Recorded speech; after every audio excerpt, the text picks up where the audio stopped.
डुबो देगा, बड़े बड़े शिप डुबो देगा, बिल्डिंग डुबो देगा, वृक्ष डुबो देगा।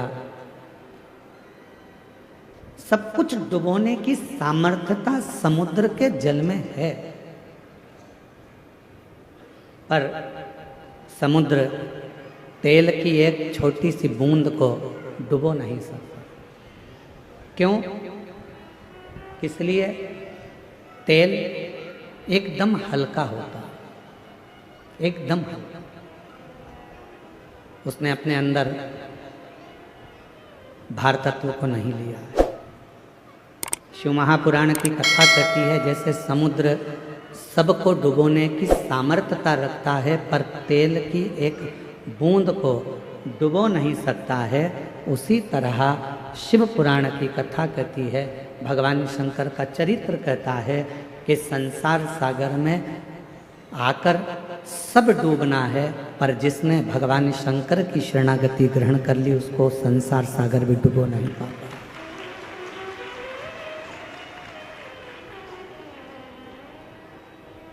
उसको संसार सागर डुबो नहीं सकता। संसार सागर में भी आने के बाद यदि भगवान की अविरल भक्ति को धारण करा है, शिव नाम लिया है, भगवान शंकर का भजन किया है, मंत्र जाप किया है, नाम जाप किया है, तो किसी की सामर्थ्यता नहीं है कि वो आपको डुबो दे। अकाल मृत्यु वो मरे जो काम करे चंडाल का, काल उसका क्या बिगाड़े जो भक्त हो महाकाल का। जो शिव का उपासक हो, जो भगवान शंकर की आराधना में डूबा रहता हो, फिर काल उसका कुछ नहीं बिगाड़ सकता।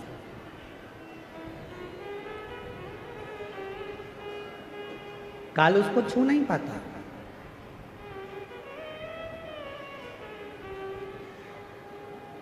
उसको छूना बड़ा कठिन हो जाता है।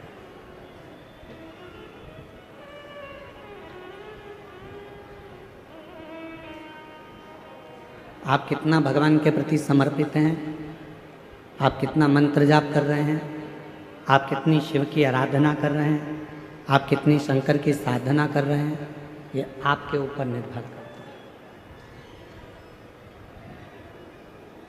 संसार के लोगों की सामर्थ्यता नहीं है कि फिर वो आपको डुबो दे।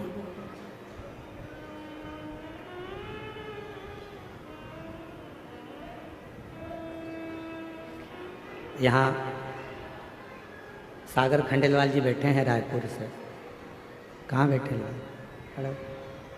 इन्होंने जब इनके यहाँ कथा हुई तो कथा होने के बाद इन्होंने अपने घर के बाहर एक बहुत बड़ा, लगभग वह स्टेज का आधे भाग में आधा भाग इतना बड़ा श्री शिवाय नमस्तुभ्यम इन्होंने अपने घर के ऊपर लिखा, अंकित करवाया।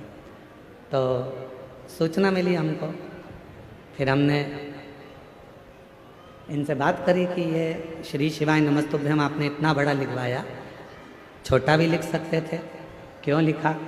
तो सागर खंडेलवाल जी कहते हैं, गुरु जी, आता जाता व्यक्ति चाहे वो जीव हो, जंतु हो, पशु हो, पक्षी हो, चाहे मनुष्य हो, किसी भी रूप में अगर श्री शिवाय नमस्तुभ्यम देखेगा तो वो तर जाएगा, इसलिए उसका विशालतम स्वरूप हमने अंकित किया।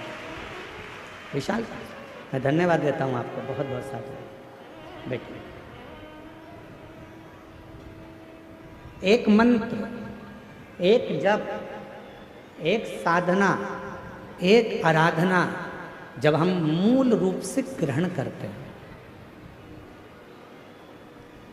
मूलतः के साथ जब हम उसको भजते हैं तो वो हमें सुख देता है, हमें आनंद देता है।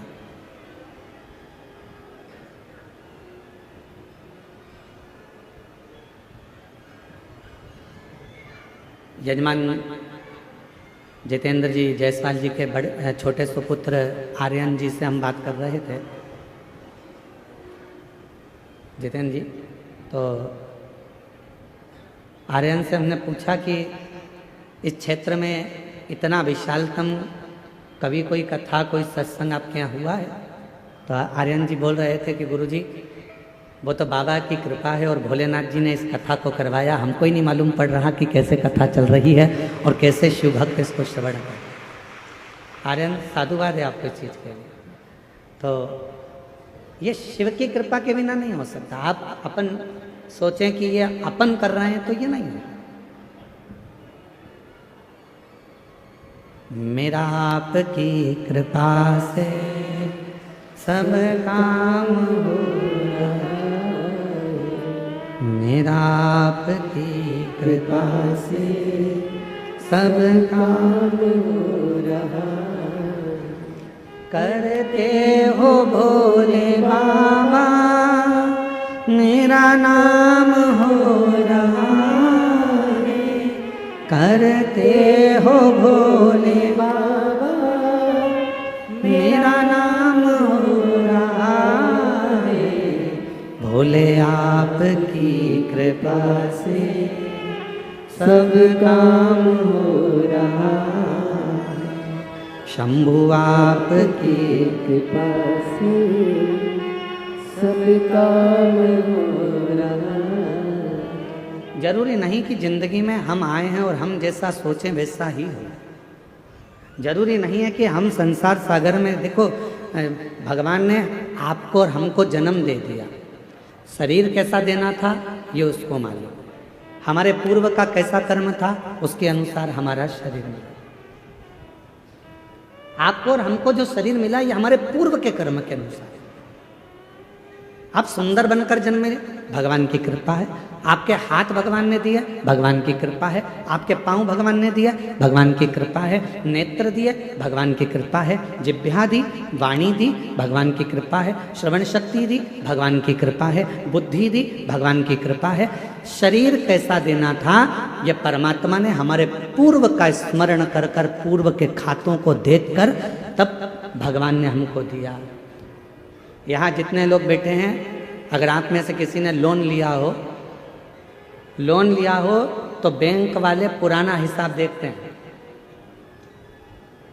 यहाँ माइंस वाले बहुत काम करते होंगे तो लोन लेना ही पड़ता होगा, है?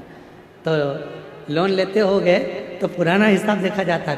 पहले लिया था, जमा करा कि नहीं करा, इतना पैसा लिया था, उस बैंक से उठाया था, भले तुम दूसरी बैंक से लो लोन, पर वो पूरी बैंक उन टटोली जाती है कि इसने पैसा जमा करा कि नहीं करा, इसने जमा किया कि नहीं किया। बस जैसे बैंक का लोन देने वाला पुराना हिसाब देखता है, उसी तरह हमको जन्म देने वाला भी हमारा पुराना हिसाब देखता है। पुराना हिसाब क्या करा संसार सागर में जाकर, किसी भूखे को भोजन कराया, प्यासे को पानी पिलाया, भगवान का मंत्र जाप किया, नाम जाप किया, किसी को सहायता प्रदान करी, किसी को शिक्षा प्रदान करी, किसी को चिकित्सा प्रदान करी। वो पुराना हिसाब देखता है और पुराना हिसाब देखने के बाद हमारा शरीर देता है। हमारे शरीर में कोई भी थोड़ी सी भी कमी रखता है, समझ लेना हमारा पूर्व का दिया हुआ है। महाराज कुछ हमने श्रेष्ठ ना करा होगा, श्रेष्ठ ना।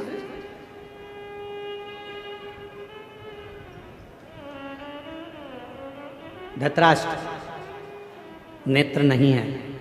एक बार भगवान द्वारकानाथ से धृतराष्ट्र ने पूछ लिया, क्या बता सकते हो कि मेरे नेत्र क्यों नहीं है? मैं इतना सुंदर जन्मा, मैं इतने बड़े राज्य का राजा बना, मैं इतना बड़ा नरेश बना, मैं इस हस्तिनापुर का राज सिंहासन संभाल रहा हूँ और मेरे नेत्र नहीं है। आप बता सकते हो कि मेरी किस्मत ऐसी क्यों लिखी?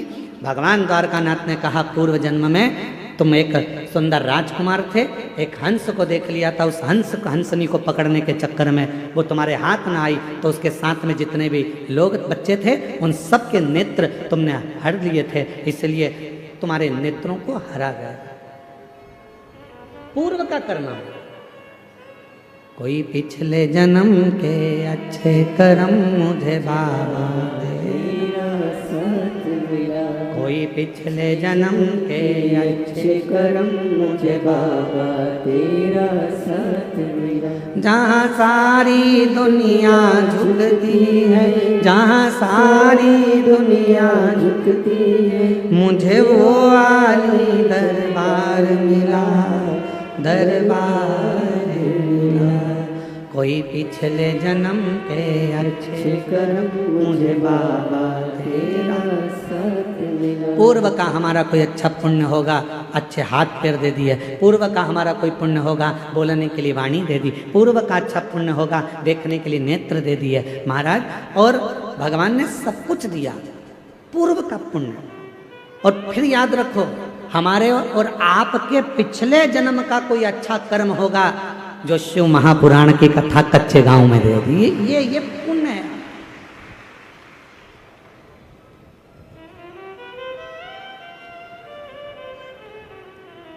यहां से जाने के बाद भगवान को धन्यवाद देना, तूने बड़ी कृपा करी, हमारे गांव के पास में कथा करवा दी, मैं जाके कथा सुन ली, तूने बड़ी कृपा करी, मेरे दोनों पांव अच्छे चलकर गई, तूने बड़ी कृपा करी, गाड़ी से पहुंच गई, तूने बड़ी कृपा करी, बैठने की जगह भी दे दी, तूने बड़ी कृपा करी, कथा सुनने के लिए कान भी अच्छे दिए। एक आध गड़बड़ हो जाता तो फिर ध्यान लगाकर सुनना पड़ता। तूने बड़ी कृपा करी, मेरे दो नेत्र दिए, अगर एक भी गड़बड़ कर देता तो देखने में आनंद, दर्शन में आनंद नहीं आता। तूने बड़ी कृपा करी कि मेरी मुख में वाणी दी, महाराज जब भजन गा रहे थे उनके साथ मैं भी गा रही थी। ये तेरी कृपा है, ये तेरी उदारता है, ये तेरी करुणा। और प्रभु भगवान से कहते रहना, भोलेनाथ ऐसी कृपा करना मेरे बूढ़ा महादेव, ऐसी कृपा करना बूढ़ा देव, ऐसी कृपा करना मेरे महादेव, ऐसी करुणा करना मेरे बाबा कि मेरे शरीर को ऐसे ही चलाते फिराते रहना, इसको पलंग पर मत पटक देना, इसको कहीं हॉस्पिटल में मत पटक देना, चलाते फिराते। पूर्व का कर्म है हमारा। होते हैं कई लोग ऐसे भी होते हैं जिनको खूब समझाओ, पास में कथा हो रही है चले जाओ, भगवान का नाम ले लो, एक लोटा जल चढ़ा दो, भगवान की भक्ति कर लो, पर वो करने को तैयार नहीं होते। उनके लेते हैं नीम के पेड़ के नीचे कितनी भी गुलाब जामुन की चाशनी डालो, नीम मीठी हो जाएगी? बोलो तो नहीं। नीम के पेड़ के नीचे कितनी भी तुम एक काम करो, जलेबी का घोल डाल दो, मीठी होगी? नहीं।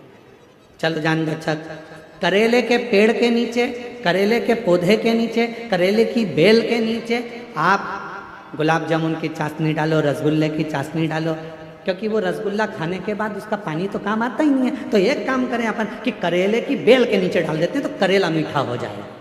हो जाएगा? नहीं, करेला करेला ही रहेगा, नीम नीम ही रहेगी। उसको चाहे तुम की कितनी भी गुलाब जामुन की चाशनी डाल लो, चाहे तुम गुड़ डाल लो, शक्कर डाल लो, तुम्हारी मर्जी पड़ जाए जो डाल लो, पर वो नीम नीम रहेगी, कड़वी की कड़वी रहेगी, करेला कड़वा की कड़वा ही रहेगा। उसी तरह अपने गांव में, अपने नगर में, अपने शहर में, अपने मोहल्ले में, अपनी कॉलोनी में, अपने घर में, अपने परिवार में कोई ना कोई एकाध व्यक्ति नीम और करेले जैसा होता ही है। उसको कितना ही समझा लो, कितना ही समझाओ, कितना ही कह लो उसको, वो सुनता ही नहीं, समझता ही नहीं। अब कोई कहे कि गुरुजी वो तो हाँ हमारा रिश्तेदार है, हम तो उसको इतना कहते हैं, फिर भी वो भगवान की बुराई करता है, फिर भी शंकर जी की बुराई करता है, फिर भी एक लोटा जल की बुराई करता है। गुरुजी हमारे यहाँ वो आए थे, इतने बड़े संत महात्मा, वो भी शिव जी की बुराई कर दिया, गोविंद ने भी ऐसा कर। तो कोई कितना ही समझाए, पर वो नीम नीम रहती है, वो करेला करेला ही रहता है, उसको नहीं समझ में। महाराज उसने शरीर दिया कितना अच्छा, उसको साधु का। उसने जन्म दिया अच्छे घर में, अच्छे परिवार में, अच्छे कुल में, ये उसकी कृपा है। और उसने मौका दिया भक्ति को करने का, भजन को करने का, ये उसकी कृपा है, ये उसकी कृपा। कितना सुंदर कहा है।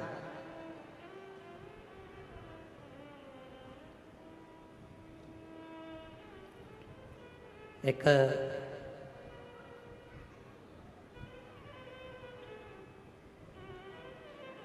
शिव महापुराण में एक बड़ा सुंदर भाव आया है, माँ सती, भगवान माता पार्वती और भगवान शिव का एक बड़ा सुंदर संवाद। अब ये आपके ऊपर निर्भर करता है कि आप उसे कितना ग्रहण करते हैं। एक बार माता पार्वती भगवान शिव जी के साथ में काशी भ्रमण के लिए चली।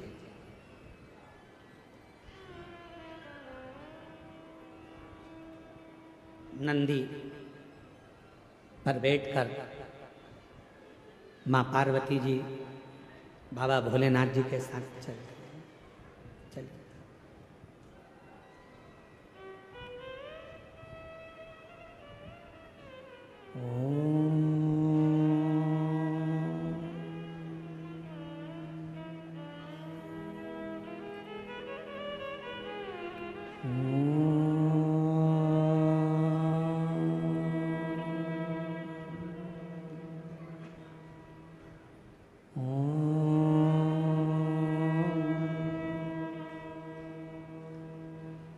नाद हो रहा है ओम का, पार्वती जी के कानों में शब्द गया। घूम कर देखा मां पार्वती जी ने कहां से आवाज आ रही। फिर पार्वती जी आगे बढ़ गई, फिर शब्द सुना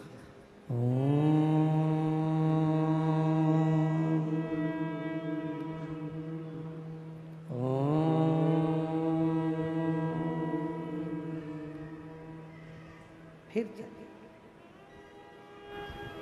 पार्वती जी ने नंदी को रोका, नंदी रुको, जरा ठहरो नंदी।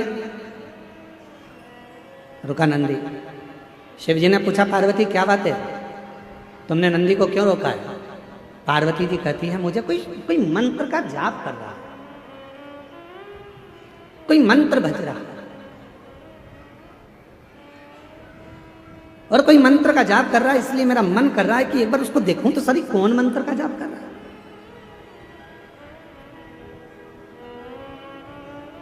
सब दूर मां जगत जननी माता पार्वती ने भ्रमण किया, जपने वाला नहीं मिला। फिर नाद हुआ,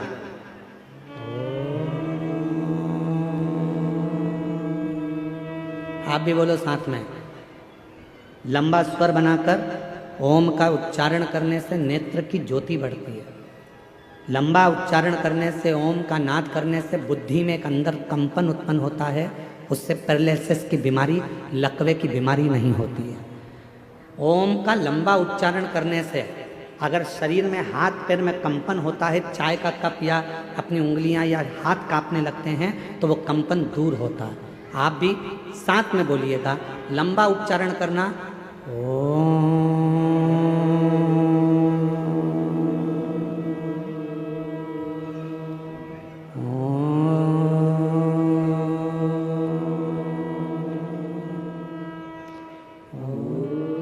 लंबा उच्चारण करते हुए, वाणी को स्थिर करते हुए, नेत्र को बंद कर कर हृदय के अंदर झांकते हुए उच्चारण करेंगे। लकवे की बीमारी नहीं होगी, पैरालिसिस नहीं होगा, हाथ का कंपन दूर होगा और बुद्धि तीव्र होगी। साथ में बोलते चले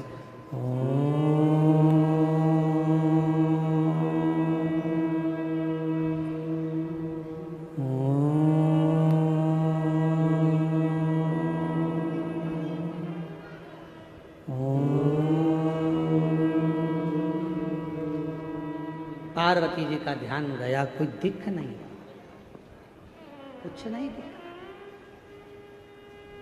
आपने जब ओम का नाद किया होगा, नेत्र बंद कर कर आपको ऐसा लगा होगा हमारे दिमाग में कुछ बारीक सा कीड़ा चल रहा है, कोई प्रवेश कर रहा है। वो शिव तत्व है, वो शंकर है, मां ढूंढ रही है, कोई दिखता नहीं है। शिवजी कहने लगे पार्वती चलो, कहाँ तुम यहां वहां ढूंढ रही हो, किसको खोज रही हो?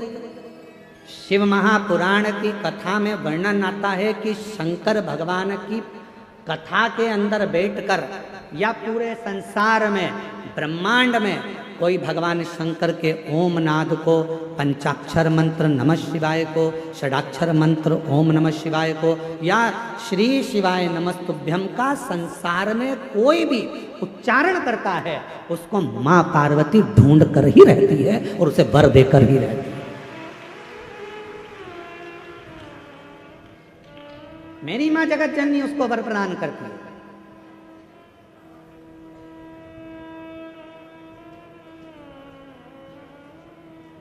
कितना सुंदर कहा है काली पुराण में। मां काली पुराण में एक वर्णन आता है जब रक्त बीज को मारने का समय आता है तो माँ काली पुराण में वर्णन आता है कि माँ आद्य शक्ति से पूछा गया,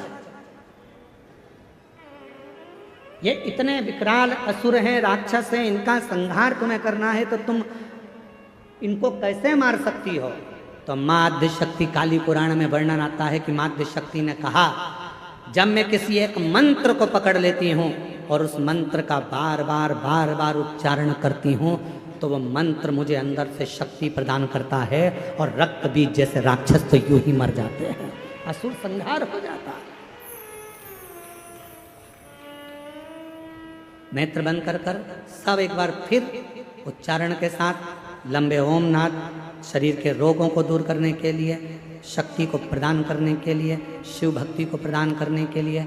जितने आस्था चैनल पर बैठे हैं, जितने फेसबुक यूट्यूब के सामने कथा सुन रहे हैं, जितने पंडाल में कथा सुन रहे हैं, बड़े प्रेम के साथ लंबी श्वास के साथ में उच्चारण करेंगे, माँ आद्य शक्ति हमको स्मरण करेगा।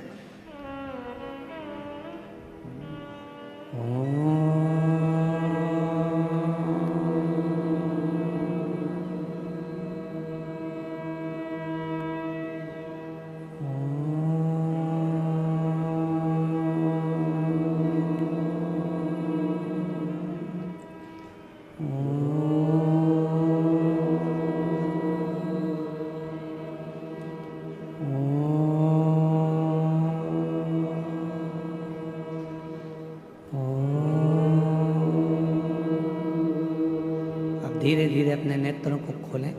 शिव नाम का स्मरण सुख प्रदान करता है। सुख, एक शक्ति, एक बल, एक ऊर्जा भगवान के नाम। काली पुराण में कहा मां आद्य शक्ति दुर्गा भवानी ने कि मैं रक्त बीज असुर का संहार तो भगवान के नाम के उच्चारण से कर देती हूं। याद रखना, दुनिया के लोग पूछते हैं श्री शिवाय नमस्तुभ्यम में क्या है, श्री शिवाय नमस्तुभ्यम बोलने से क्या होता है, श्री शिवाय नमस्तुभ्यम दरवाजे पर लिखने से क्या होता है, श्री शिवाय नमस्तुभ्यम अपनी गाड़ी पर लिखवाने से क्या होता है, श्री शिवाय नमस्तुभ्यम अपनी फैक्ट्री पर लिखवाने से क्या होता है, श्री शिवाय नमस्तुभ्यम अपनी दुकान पर लिखवाने से क्या होता है। शास्त्र कहता है तुम्हारी जिंदगी में अगर दुख प्रवेश कर रहा होगा तो वह मंत्र को पढ़ते से ही बाहर निकल जाएगा, भीतर प्रवेश नहीं करता। मंत्र में वो बल होता है, मंत्र में वो शक्ति होती है। श्री शिवाय नमस्तुभ्यम, श्री शिवाय नमस्तुभ्यम, श्री शिवाय नमस्तुभ्यम। बोलो बोलो सब बोलो, श्री शिवाय नमस्तुभ्यम, श्री शिवाय नमस्तुभ्यम, श्री शिवाय नमस्तुभ्यम। उस मंत्र का उच्चारण करना मूल हो जाता है। पार्वती मैया ढूंढ रही हैं, कोई मिलता नहीं है। शिवजी उनको ले गए काशी में एक स्थान पर, तट पर माँ गंगा के बैठ गए। शंकर भगवान को नमन कर कर माँ पार्वती जी वहां से चल दी और पार्वती मैया भ्रमण करने के लिए गई, ढूंढने के लिए गई। जो मंत्र जप रहा था, जो मंत्र का उच्चारण कर रहा था, जो मंत्र को पढ़ रहा था, वो कौन है, कहाँ है, दिखता नहीं है। माँ उस पार्वती मैया उस काशी खंड के अंदर, माँ काशी की नगरी में उस जीव को ढूंढ रही हैं, जो उच्चारण कर रहा है, जो जप रहा है, मंत्र का उच्चारण कर रहा है। और तभी पार्वती मैया भ्रमण करने के लिए निकली। ढूंढते ढूंढते ढूंढते ढूंढते माँ आद्य शक्ति, माँ जगत जननी, माँ पार्वती जी उस व्यक्ति को देखे। वो मिल गया, जो मंत्र का जाप कर रहा था वो मिल गया, जो मंत्र का उच्चारण कर रहा था वो प्राप्त हो गया, जो मंत्र को भज रहा था मिल गया।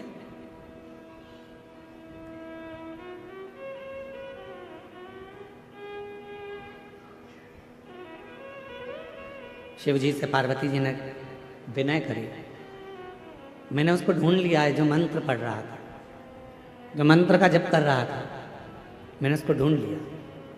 बाबा चलो एक बार उस पर भी कृपा कर दो, जो मंत्र का जप कर रहा था उस पर करुणा कर दो।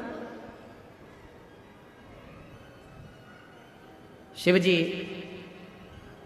बहुत तेज हंसे, ढाका लगाकर खूब तेज बाबा भोलेनाथ हंस दिए। अब पत्नी कुछ कहे और पति जम के हंस दे तो पत्नी को गुस्सा आने लगता है बहुत तेज। मैं तुमसे कुछ कहती हूँ और तुम मेरी बात को हवा में उड़ा देते हो। मैं तुमको कुछ कहती हूँ और तुम हंस के निकाल देते हो। मेरी बात तो तुम सुनते ही नहीं, मेरी बात तो तुम स्वीकारते ही नहीं। पति हंस देता है। अब कौन समझाए कि पत्नी कुछ कहती है तो पति क्यों हंसता है? उसका एक कारण है कि धर्म पत्नी की बात पर पति इसलिए हंसता है कि तू कोई सी छोटी छोटी बात को अपने माइंड में क्यों लेती है। मैं हूं ना, तुझे मुझ पे भरोसा है ना, तो फिर क्या टेंशन है? तुम्हारे भाई ने ये कर दिया, तुम्हारी बहन ने ये कर दिया, रिश्तेदार ने ये कर दिया, नातेदार ने वो कर दिया। अरे आग लगे बस्ती में, अपन रहो मस्ती में। क्या किसको रोइए? चादर तान के सोच, अपने को क्या करना, क्या टेंशन लेना अपने को। पर तुम्हारे भाई ने ये कर दिया, तुम्हारी बहन ने ये कर दिया, तुम्हारी मम्मी ने ये कर दिया, तुम्हारे पिताजी ने ये कर दिया, इसलिए पति उसको हंसी में टालना चाहता है, इसलिए पति हंस देता है, इसलिए पति मुस्कुरा देता है, उस बात को निकालना चाहता है। क्योंकि अगर बात बढ़ेगी तो विवाद होगा, विवाद होगा घर टूटेगा, परिवार टूटेगा। जितना भगवान चाहे उतना तो कम से कम निभा ले। परमात्मा से प्रार्थना करो।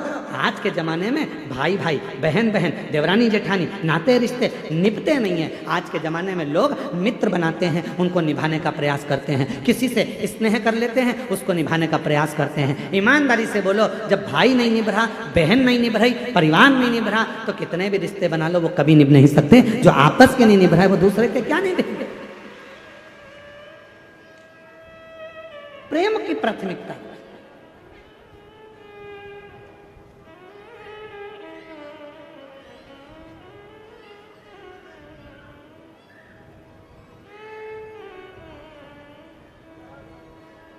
हमारे यहाँ कुबेरेश्वर बाबा के पवित्र धाम में कई लोग आते हैं, साथ में बर्तन भी लाते हैं, आटा भी लाते हैं, दाल भी लाते हैं, चावल भी लाते हैं। और पीछे बेलपत्री की जहाँ वाटिका है, वहाँ जहाँ बट वृक्ष है, वहाँ कहीं पर भी बैठकर अपना भोजन बनाते पाते, परिवार के साथ बैठकर भोजन करते। उनको देखकर हमें बड़ी प्रसन्नता होती है।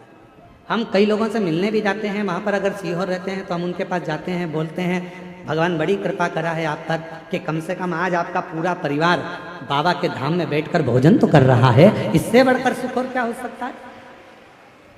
निवेदन है, अगर सनातन धर्म को मजबूत करना है, भारत की भूमि पर सनातन धर्म की मजबूती चाहते हो, तो अपने घर में एक नियम बनाओ, हफ्ते में कम से कम एक दिन पूरे परिवार के साथ मिलकर भोजन करने का प्रयास करो। तो धीरे धीरे वो कुटुंब जब एक साथ जुड़ेगा, वो परिवार एक साथ जुड़ेगा, जब कुटुंब हमारा जुड़ना चालू होगा तो फिर हम पर कोई आक्रमण नहीं कर सकता,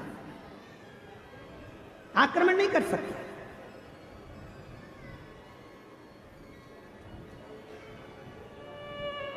पहले ऐसा नियम था, जिसका बड़ा घर होता था ना, उससे लोग झगड़ा कम करते थे। पहले देख लेते थे कितने भाई हैं, 9, उनके बच्चे कितने हैं, सबके मिला के 12। पहुंच मत जाना, ढूंढ देंगे पकड़ कर, चले ही मत जाना। देखते थे बड़ा परिवार है, झगड़ा नहीं करना, बड़े परिवार है, लड़ना नहीं है, बड़ा परिवार है, इनकी बहुत दूर दूर पहचान है, वहाँ वहाँ वहाँ सब भाइयों की, एक की ससुराल उसके यहाँ है तो एक की ससुराल उसके यहाँ है, 9 तो यही है, ससुराल वाले गिन लो तो ऐसे 150-200 हैं।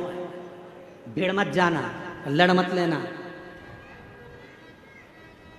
विचार, लड़ाई ना हो। परिवार में, कुटुंब में एकजुटता रखिए, थोड़ा जुड़ने का प्रयास करो, थोड़ा जोड़ने का प्रयास करो। अब शिव जी मुस्कुरा दिए, भगवान शंकर बहुत तेज ठाका लगाकर हंसे, और बाबा देवाधिदेव महादेव ने जैसे ही ठाका लगाकर हंसे, शंकर भगवान जैसे ही हंसे तो पार्वती जी को थोड़ा सा गुस्सा आ गया। पार्वती जी ने कहा, प्रभु मैं इतनी जरूरी बात आपसे कह रही हूं और आप हंस रहे, आप मुस्कुरा रहे। भगवान भोलेनाथ जी ने कहा, पार्वती तू क्या कहना चाहती है मैं जानता हूं। तो पार्वती जी ने कहा, बताओ क्या कहना चाहती है। शिव जी कहने लगे, पार्वती तू कहना चाहती है कि वो जो मंत्र जप रहा है उसको वर प्रदान करने चलो, उसको आशीर्वाद देने चलो। पर पार्वती, मैं उसको वर प्रदान करने नहीं जाऊंगा,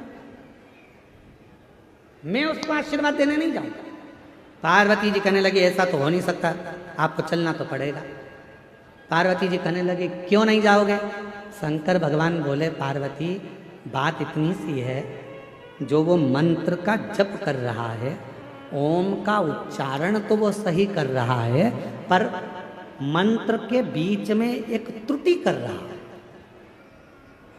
ओम का उच्चारण सही कर रहा है पर मंत्र के बीच में एक त्रुटि कर रहा है। उस त्रुटि में वो मंत्र जप रहा है अमर होने का, पर उस मंत्र में एक त्रुटि है, एक गलती है, जिसके कारण वो मांग रहा है अमर होना, दिल से चाहता है अमर होना, पर मंत्र में गलती के कारण वो बोल रहा है कि मैं अभी मर जाऊं। एक गलती हो रही है उसके मंत्र में, एक त्रुटि हो रही है उसके मंत्र में। वो मृत्यु को मांग रहा है और भजन कर रहा है अमर होने का, तप कर रहा है अमर होने का, साधना कर रहा है अमर होने का, और मंत्र पढ़ रहा है मरने का। अब तुम बताओ क्या करूं? तो पार्वती जी बोली भोलेनाथ जी ये तो बहुत बड़ी बात हो गई, आप कुछ मत दो उसको, चलो आप तो हमारे साथ वापिस कैलाश चलो। शिव जी कैलाश पहुंचे और भगवान देवाधिदेव महादेव जैसे ही कैलाश पहुंचे, पार्वती जी चुप चुप रहने लगी, बोलती नहीं थी, बहुत मौन रहती थी। मौन रहती तो एक बार षडानंद कार्तिकेय जी ने पूछ लिया, मैया क्या बात है, तुम बोलती क्यों नहीं हो, आजकल बहुत चुप रहती हो। गणेश जी ने पूछा, माँ आप बोलती नहीं हो, बहुत चुप रहती हो, कुछ बोलती नहीं हो। शंकर भगवान को मालूम पड़ा कि पार्वती कुछ बोलती नहीं है, आजकल चुप रहने लगी है। तब शिव जी ने पूछा, पार्वती बात क्या है, जिस दिन से तुम काशी से आई हो उस दिन से तुम मौन हो, चुप हो, कुछ बोलती क्यों नहीं हो? तब पार्वती जी ने कहा, स्वामी मेरे मन में एक संशय है। क्या संशय है पार्वती? मेरे मन का संशय यह है स्वामी कि वो जो काशी में जप रहा था, मंत्र गलत पढ़ रहा था और मांग सही रहा था, ऐसे ना जाने संसार में कितने लोग होंगे। महाराज भोले बाबा, आपके डमरू की नाद से, आपके गंगा की धार के जल से करोड़ों करोड़ों मंत्र बने हैं। शिव जी से कह रही है मां पार्वती की सबसे ज्यादा दुनिया में अगर कोई मंत्र प्रकट हुए हैं तो शंकर भगवान आपके द्वारा प्रकट हुए हैं। इतने करोड़ों मंत्र लोग अगर बोलेंगे उसमें कोई त्रुटि होगी तो बेचारों का क्या होगा। इसलिए कुछ कृपा करो, कुछ कृपा करो। शिव जी ने कहा, मांग तुझे क्या चाहिए पार्वती? पार्वती जी कहती हैं, प्रभु बस ऐसी कृपा कर दो कि कोई कैसा भी जपे, गलत भी जपे, चाहे सत्य भी जपे, सही भी जपे, चाहे वो गलत भी जपे, तो भी उसको नरक ना भोगना पड़े, वो आपके धाम सारी कामनाएं प्राप्त कर कर आपके धाम में पहुंच जाए। ऐसा बस इतना सवाल। शिव जी ने कुछ बोला नहीं, चुप रहे। अभी तक मां पार्वती जी चुप थी, भगवान भोलेनाथ चुप हो गए, बोले नहीं। और मंत्र जपने वाले दुनिया के लोग मंत्र जप रहे। ओम नमः शिवाय, ओम नमः शिवाय, ओम नमः शिवाय, नमः शिवाय। हरिहर नमः शिवाय, गोरा नमः शिवाय, हरिहर नमः शिवाय, गोरा नमः शिवाय, ओम नमः शिवाय, ओम नमः शिवाय। जप जपने वाले जप रहे हैं, भजन करने वाले भजन कर रहे हैं, मंत्र बोलने वाले मंत्र कर रहे हैं, साधना करने वाले साधना कर रहे हैं। शिव जी मौन हो गए, पार्वती जी से रहा नहीं गया। भोले बाबा के पास एक लोटा जल चढ़ाकर बोली, आप चुप हो जाओगे तो हम कहाँ जाएंगे, कृपा करो, कुछ तो करुणा करो। शिव जी ने कहा, पार्वती क्या दूं मैं, क्या क्या दूं, बस कृपा कर दो, थोड़ी सी।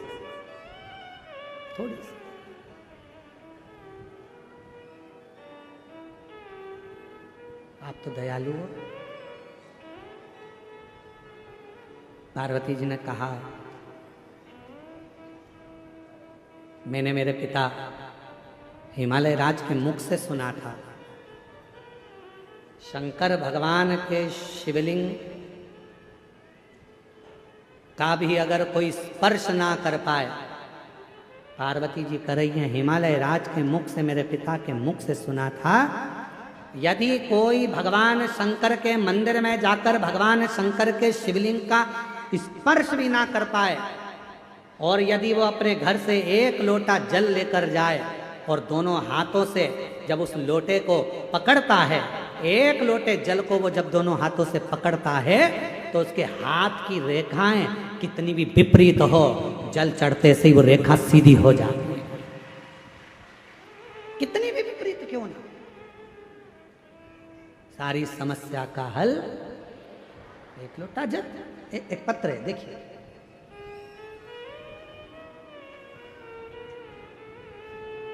रेखा कैसे सीधी होती है उसको इस पत्र में देखिएगा, ठीक है। जरा ध्यान देना पत्र को, और एलईडी पर भी इस पत्र को पढ़ाएंगे, आप लोग पढ़ना। आस्था चैनल पे एलईडी पर नहीं चल रहा है, पत्र चल रहा है, एलईडी पे चलेगा। मैं ललिता बाई साहू, ग्राम संबलपुर। पत्र को आप लोग आस्था चैनल पे भी पढ़ सकते हो, बड़े ध्यान से पत्र का स्मरण करिएगा। कहीं बैठी हो, मैं ललिता बाई साहू, ग्राम संबलपुर, जिला कांकेर, छत्तीसगढ़ की रहने वाली हूँ। कहीं बैठी हो तो हाथ हिला सकती हैं, अगर कहीं बैठी हो तो हाथ हिला सकती हैं। हाथ हिलाओ एक बार, हाँ दिख गए हो, आ जाओ, एक बेलपत्र ले जाना, आ जाइए, धीरे धीरे आओ। मैं ललिता बाई साहू, ग्राम संबलपुर, जिला कांकेर, छत्तीसगढ़ की रहने वाली हूँ। मेरे गले में गठान हो गया था, जिसे मैंने धमतरी की हॉस्पिटल में दिखाने के बाद उन्होंने कहा कि ये कैंसर हो सकता है। बोलकर हम रायपुर चले गए, और रायपुर में जाकर रायपुर में भेजा गया, जहां मैंने कान के पास में से टुकड़ा निकाला गया, छोटा सा ऑपरेशन कर कर कान के पास से टुकड़ा निकालकर उसे मुंबई भेजा गया, जिसमें चेक कराया गया तो कैंसर की पुष्टि हो गई कि मुझे कैंसर बताया गया। अब करूं तो करूं क्या? डॉक्टरों ने कहा कि इस कैंसर की जांच हो गई है, गठान को निकालना पड़ेगा, खर्चा आएगा लगभग 60,000 रुपये का बोला गया। मेरे पास पैसा नहीं था, क्या करें तो करें क्या? तब किसी के कहने पर बाबा देवाधिदेव महादेव पर जल चढ़ाना प्रारंभ करा और भगवान भोलेनाथ पर भरोसा करा। किसी ने कहा टीवी पर आस्था चैनल पर कथा आती है, सुनो। हमने कथा सुनना प्रारंभ करा। गुरुदेव टीवी के माध्यम से कथा सुनी, एक लोटा जल शिवलिंग पर अर्पित करना चालू करा, जल का सेवन करना शुरू करा, पीना चालू करा, और 3 से 4 महीने में मेरा पूरा रिपोर्ट नेगेटिव आ गया। मैं बाबा को यहाँ प्रणाम करने के लिए, मेरा कैंसर पूर्ण तरह से समाप्त हो गया। ये जिंदगी में पहली बार ऐसा देखा। क्या करता है शिव? आप भगवान, उन्होंने लिखा है, हम रिपोर्ट भी लगा रहे हैं इसके अंदर, पूरी रिपोर्ट भी लगा कर भेज। और तेरी कृपा का क्या है भरोसा, कब किस पर हो जाए, जरा सी हम पर कर दो, जरा सी। आप शिव जी के मंदिर जा रहे हैं, भगवान शंकर के मंदिर में जाकर लोटा जल चढ़ा रहे हैं। शंकर भगवान के शिवलिंग का यदि आप स्पर्श भी ना कर पाए, कोई बात, स्पर्श भी ना कर पाए तो कोई बात नहीं है। आप भगवान शंकर के शिवलिंग पर जल चढ़ाने के लिए जब लोटा भर कर लेकर जाते हैं अपना हाथ में अपने घर से जब लोटा लेकर जाते हैं जल चढ़ाने के लिए, उस लोटे पर अपना हाथ आता है। देखो हाथ के निशान बड़े काम आते हैं, बड़े काम।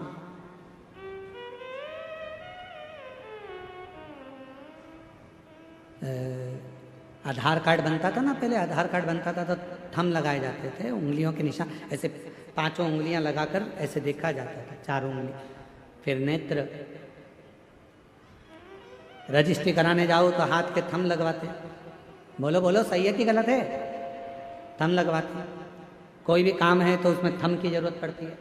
हाथ के निशान मूल होते हैं। जब हमारे पानी के लोटे पर हमारे हाथ के निशान हो जाते हैं और हम देवाधिदेव महादेव को जब जल समर्पित करते हैं तो बाबा हमारे हाथ की उल्टी रेखा को सुलटी कर देता है, सुलझा देता है और वो रेखाएं सीधी हो जाती है। वो रेखाएं सीधी।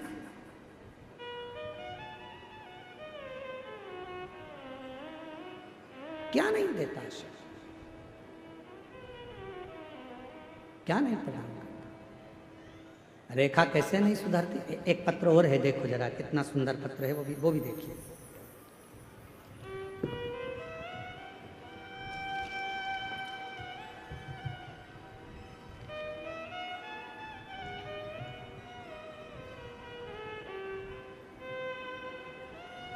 जमुना रमेश सिन्हा, जरा गांव का नाम बोलो पढ़ के।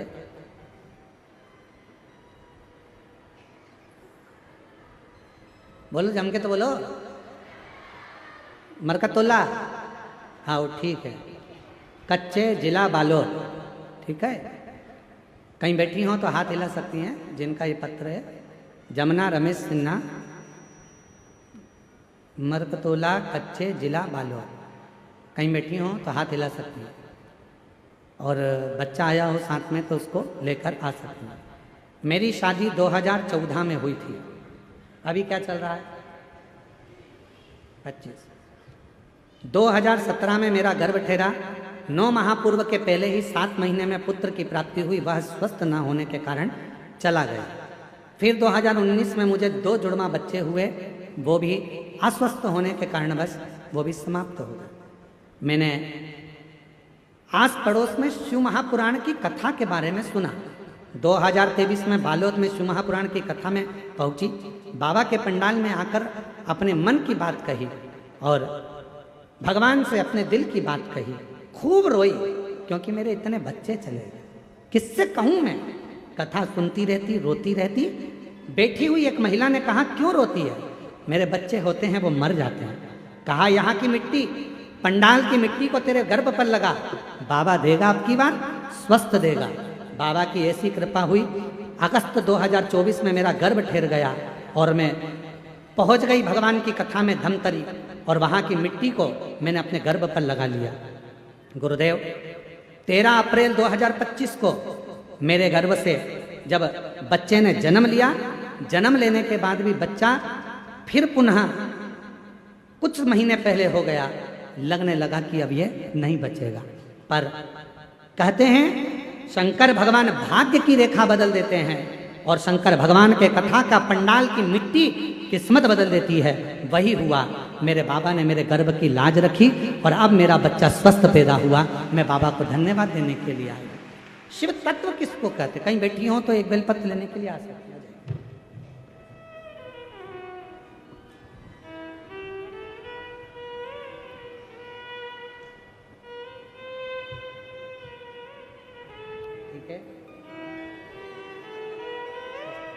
खाली न जाता कोई दर से तुम्हारे, खाली न जाता। जोरदार ताली बजाओ। कैंसर की रिपोर्ट नील हो गई। ये शिव की कृपा है, उदारता है हमारे बीच में कि शिव जी के प्रति आपके ऊपर निर्भर करता है। महाराज, कोई भी किसी भी रूप में भगवान शंकर को किसी भी नाम से पुकार ले, शिव कृपा करता है। कोई तुमसे कहे कि तुम ये मत बोलो, वो मत बोलो, उनसे कहना तुम हमको कुछ मत बोलो। हमें जो बोलना है हमारे शंकर भगवान को कहेंगे, शिव जी हमारे पिता हैं, हम उनके बेटा और बेटे, हम उनके बेटा बेटे, बाबा हमारे पिता हैं। बोले बूढ़ादेव महादेव भगवान की, बोले बूढ़ादेव महादेव भगवान की। शिव हमारे पिता हैं, वो अलग अलग रूप से पूजे जाते हैं। आदिवासी वनवासी बूढ़ादेव कहते हैं, कोई उनको महादेव कहता है, कोई उनको शंकर कहता है, कोई उनको शिव कहता है। बस सबकी अपनी अपनी वाणी है, सबकी अपनी अपनी बोलना है, सबका अपना अपना व्यवहार है, सबका अपना अपना किस तरह से भगवान को रिझाना है। कल एक बहन जी ने छत्तीसगढ़ी भाषा में पत्र भेजा, कोई मराठी में भेज देता है, कोई गुजराती में भेज देता है। उसको अपनी भाषा में अपने बाबा को रिझाना, उसमें क्या विचार करता है।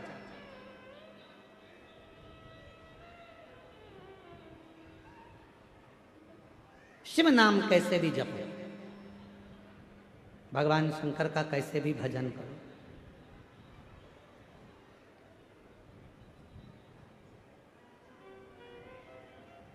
एक सुंदर प्रसंग आता है शिव महापुराण में।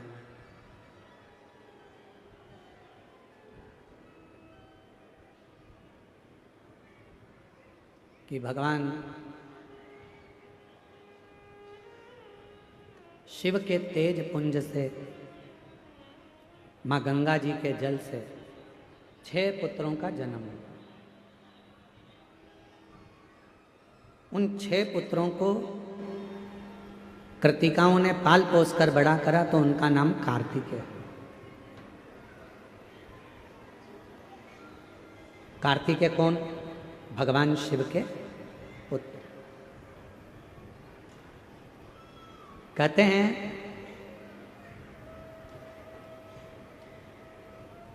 जब व्यक्ति के जीवन में कोई राह नहीं सूझ रही हो, कोई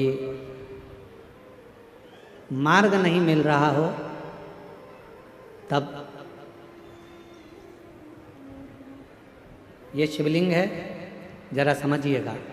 एलईडी पर आपको दिखाया जा रहा है। मान लो ये शिवलिंग है, ये जलाधार है, ये जल यहाँ चढ़ाते हो तो वो पानी बहकर इधर आता है, जल बहकर इधर आता है। मान लो कोई राह नहीं दिख रही हो, आपको लग रहा है कि मैं बहुत फंस चुके हूँ और निकल नहीं पा रहा हूँ, मार्ग नहीं मिल रहा।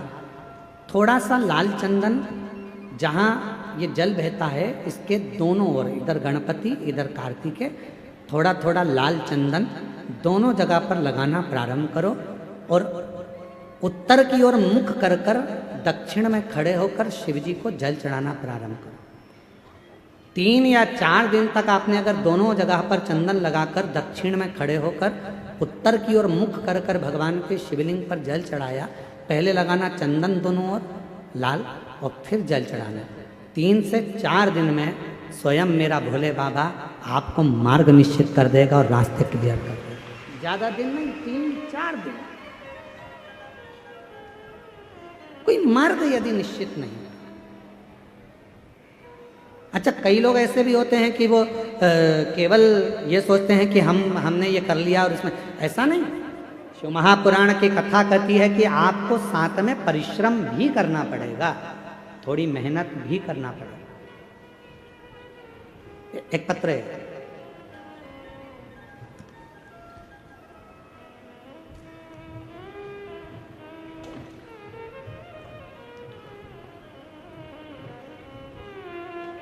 श्रीमती सुमित्रा मरकाम।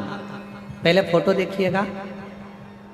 जिस लड़के का एक्सीडेंट हुआ था और उसकी बॉडी काम नहीं कर रही थी, शरीर पूरा काम करना बंद कर दिया था और ब्रेन में इतनी चोटें आई थी कि ब्रेन में शुद्ध नहीं था, स्वयं की श्वास नहीं ले सकता था, ब्रेन काम नहीं कर रहा था, शरीर पूरी तरह से बेकार हो चुका था। डॉक्टर ने जिसको पूर्ण तरह से घर ले जाने का कह दिया था। अब इस पत्र को पढ़ेंगे। मेरा नाम श्रीमती सुमित्रा मरकाम है। कहीं बैठी हो सुमित्रा जी तो हाथ हिला सकती हैं। सुमित्रा मरकाम, गुलावा पारा, सिंगनपुर तहसील, केशकाल जिला कोंड गांव छत्तीसगढ़। ठीक है, ठीक पढ़े हैं? थोड़ा गड़बड़ हो जाए तो तुम लोग पढ़ लेना, ठीक है? पत्र इसलिए हम तुमको साथ में पढ़ा रहे हैं। एलईडी पर चल रहा है, अरे टीवी पे चल रहा है, हाँ तो साथ में पढ़ते रहना, अगर कहीं गड़बड़ हो तो तुम लोग भी पढ़ लोगे। गुरुजी, भोले बाबा की महिमा का क्या गुणगान करूँ? कहीं बैठी हो तो जीजी आ सकती हैं बेलपत्र लेने के लिए। मेरा नाम श्रीमती सुमित्रा मरकाम है, गुलाबपारा, सिंगनपुर तहसील, छत्तीसगढ़ की निवासी हूँ। गुरुजी, भोले बाबा का मैं क्या गुणगान करूँ? मेरे पास कोई शब्द नहीं है। 5 सितंबर 2024 को मेरे भाई रोड एक्सीडेंट हुआ तो हम उनके जगदलपुर डिमरापाला अस्पताल में ले गए तो डॉक्टरों ने इलाज शुरू किया। डॉक्टर ने कहा इनके सिर में बहुत गहरी चोट लगी है, सिर का ऑपरेशन करना पड़ेगा। ऑपरेशन करने के बाद उनको जब वापस लेकर आए, आईसीयू में डाला तो डॉक्टर ने कह दिया कि आईसीयू में डालने के बाद कहा कि गंभीर व्यवस्था, होश नहीं है, गंभीर हैं और खुद से सांस भी नहीं ले पा रहे हैं, धड़कन भी नहीं चल रही है, कभी भी कुछ भी हो सकता है, कुछ कह नहीं सकते, कोई चांस नहीं बचने का। हमें कुछ समझ में नहीं आ रहा था, तभी हमने गुरुजी आपका बताया हुआ उपाय स्मरण किया। दीदी और जीजा जी से प्रतिदिन शिवजी का चढ़ा हुआ रुद्राक्ष का जल उसके शरीर में लगाना शुरू किया और शिवजी पे चढ़ा हुआ बेलपत्र को बेड के नीचे रख देते और श्री शिवाय मंत्र का जाप उसके कानों में कहना प्रारंभ करा। गुरुदेव, उसके शरीर में कोई हलचल नहीं थी, उसका शरीर काम नहीं कर रहा था, वो बोलता नहीं था, सांस नहीं थी, धड़कन नहीं थी। डॉक्टर ने तो कह दिया था कि इसको ले जा सकते हो, पर एक आस लगा कर रहे। बहन तो वहाँ जल का काम कर रही थी, तभी हमें सूचना मिली कि आपकी कथा कुकरेल में हो रही है। हम तुरंत भागकर हॉस्पिटल से कुकरेल पहुँचे, पंडाल में बैठे। सुना था पंडाल में जो मांगते हैं वो मिलता है। कुकरेल के कथा चल रही थी, उसी में जाकर बैठ गए। वहाँ के पंडाल में बैठकर बाबा से विनती करी, कथा सुनी, बाबा के चरणों में रोती रही। बाबा, मेरा भाई है, मर रहा है, प्राण छूट रहे हैं, आप बचा लो ना बाबा। मिट्टी लाई, हॉस्पिटल गई, पेट के पास में लगा दी। 15 मिनट के बाद उसको धड़कन चलना प्रारंभ हो गई, श्वास में आ गई और बाबा की ऐसी कृपा हुई गुरुदेव कि आज मेरा भाई पूरी तरह से चल सकता है, बोल सकता है, सुन सकता है और बाबा की कृपा से सब काम कर। ये शिव।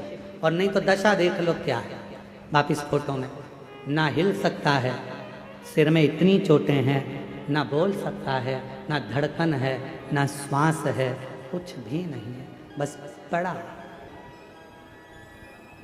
जिस भावना से आया।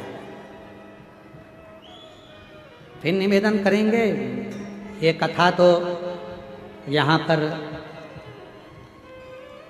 2 तारीख को विराम हो जाएगी।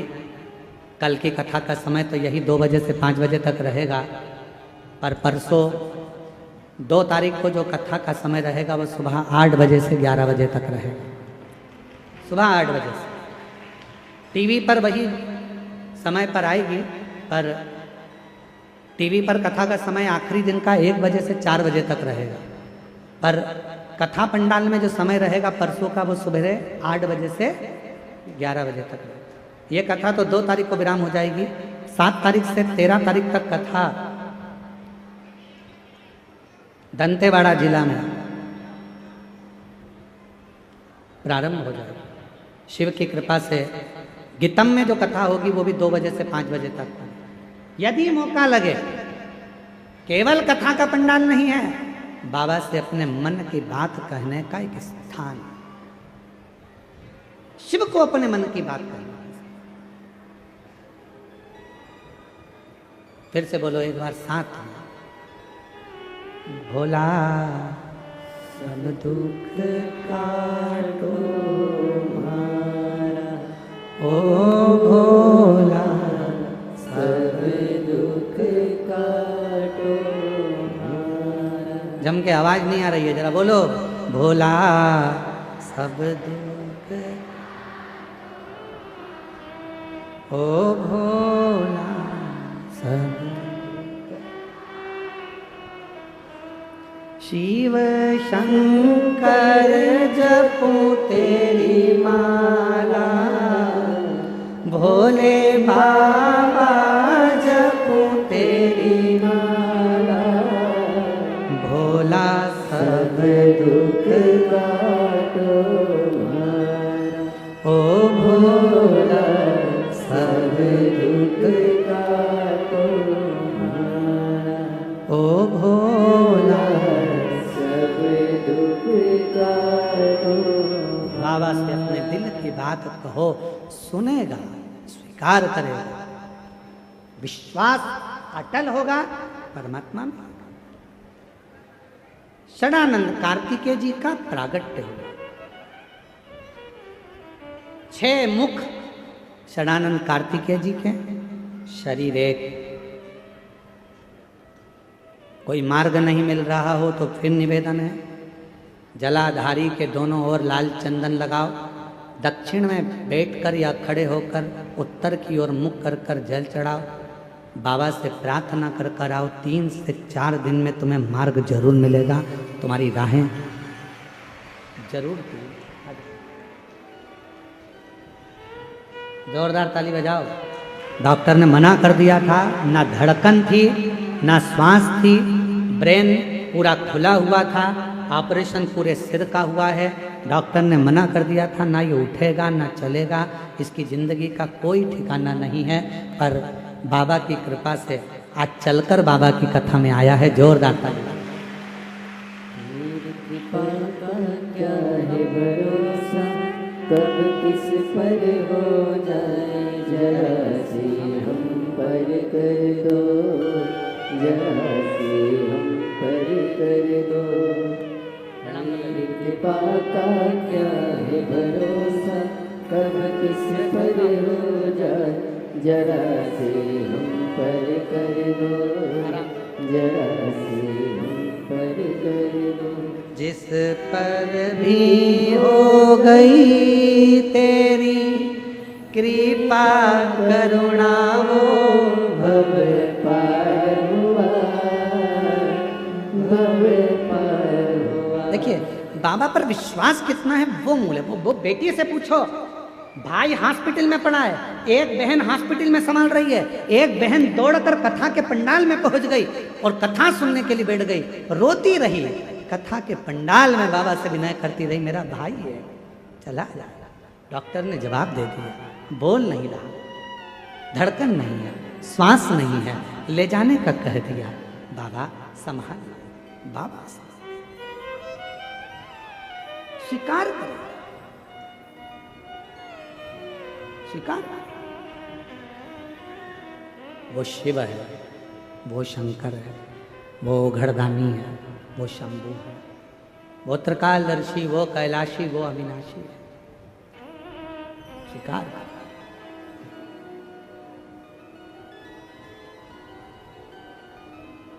महाराज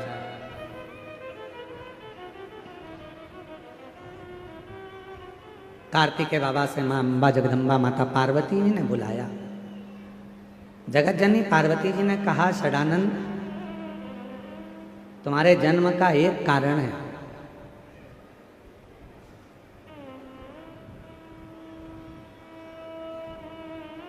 तारकासुर का संहार करना। तुम्हारे जन्म का केवल एक कारण है, तुम्हें तारकासुर का संहार करना। वो तारकासुर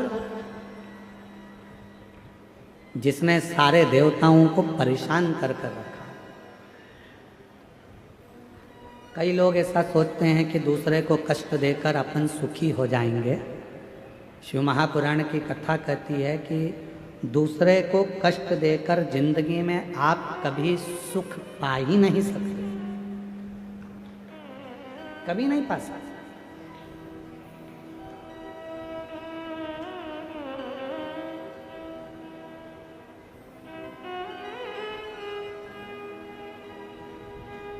ट्रेन में सफर करा है आप लोगों ने? अरे बोलो तो जम के, करा है सबने? ठीक है, टिकट लिया?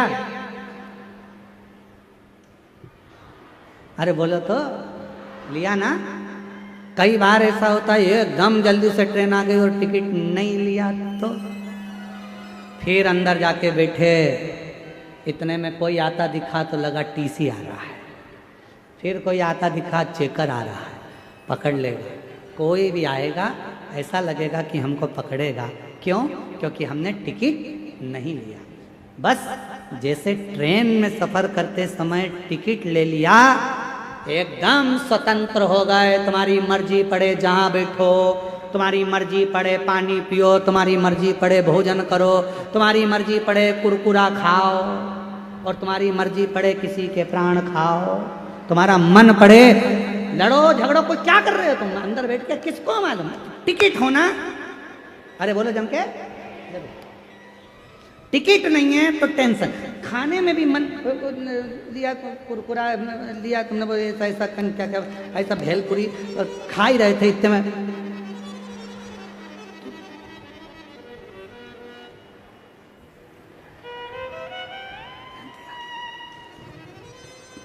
टिकट वाला है, टिकट वाला है नहीं है, फिर खाने, फिर थोड़ी देर बाद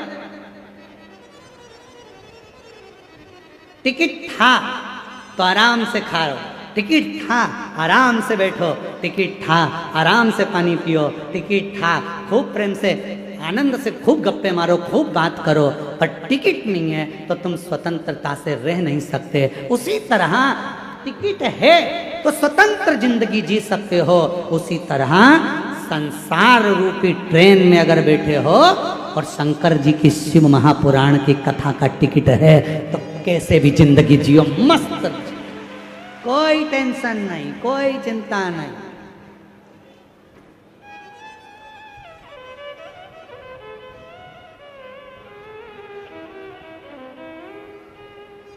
शिव नाम टेंशन नहीं, शिव नाम मेंशन है, चिंता खत्म कर देता, टेंशन खत्म। शिव आप जितना उसका उच्चारण करोगे वो जीवन में सुख देता जाएगा। षडानंद सामने जो खड़ा है वो तारकासुर है और इस तारकासुर का संहार तुझे करना है। माँ ये करता क्या है? इसने देवताओं को कष्ट दे रखा है, देवताओं को परेशान। किसी को कष्ट देकर आप सुखी नहीं रह सकते, सुखी नहीं रह सकते।